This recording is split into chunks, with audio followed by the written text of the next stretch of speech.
இந்த ஒரு பெண் பஸ்ல பயணம் செய்றா. அப்ப பின்னாடி ஒரு நபர் நின்னுகிட்டே வர்றாரு. அவளும் மொபைல் பார்த்துக்கிட்டே வர்றா. இந்த நபரும் உட்கார சீட் எதுவும் கிடைக்குமா அப்படின்னு சொல்லி நினைச்சிட்டு இருக்காரு. அந்த நேரத்துல டிரைவர் பிரேக் போட, இந்த நபர் எதிர்பாராம அவன் மேல இடிச்சிட்டாரு. அந்த பெண்ணு கன்னத்துல பலார்னு ஒரு அறை விடுறா. ஏன் என் மேல இடிச்ச? உனக்கு அக்கா தங்கச்சி இல்லையே? என்ன பார்த்தா உனக்கு எப்படி தெரியுது? அப்படின்னு சொல்லி அவன்கிட்ட சண்டைக்கு போறா. இந்த நபர் இல்ல மேடம் அப்படின்னு சொல்ல, அவனை பேச விடாம இவ கண்டபடி திட்டிட்டே இருக்கா. அந்த பஸ்ல உட்கார்ந்திருக்க எல்லாரும் அந்த பெண்ணு கிட்ட என்ன பிரச்சனை அப்படின்னு கேட்டுட்டு அந்த பெண்ணுக்கு சப்போர்ட் பண்ணி அவங்க கிட்ட சண்டைக்கு போறாங்க. அடுத்து கொஞ்ச நேரம் கழிச்சு அவனை பிடிச்சு நீ முன்னாடி போய் நில்லு அப்படின்னு சொல்லி அவனை தள்ளி விடுறாங்க. அடுத்து அந்த பெண் அவனுக்கு பின்னாடி நிக்கிறா.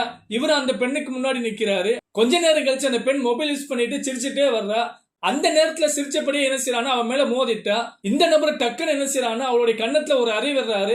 அப்புறம் அந்த பெண்ணை பார்த்து நீ ஏன் என் மேல மோதுனா அப்படின்னு சொல்லி அவகிட்ட கோவமா கேட்கிறாரு. உனக்கு மட்டும் தான் மானம் இருக்க, எனக்கு இல்லையா அப்படின்னு சொல்லிட்டு இப்ப அந்த பெண்ணை பார்த்து கேளுங்க, அந்த பெண் என் மேல மோதுனால அப்படின்னு சொல்லி கேட்க யாருமே பதில் சொல்லாம அமைதியா உட்கார்ந்து இருக்காங்க. அடுத்து இந்த நபர் அந்த பெண்ணை பார்த்துட்டு ஒரு வார்த்தை சொல்லிட்டு கிளம்புறாரு. அந்த பெண்ணு ஃபீல் பண்ணிட்டு அப்படியே நிக்குது. அந்த நபர் என்ன வார்த்தை சொல்லியிருப்பாங்க உங்களுக்கு தெரிஞ்சா கமெண்ட் பண்ணுங்க.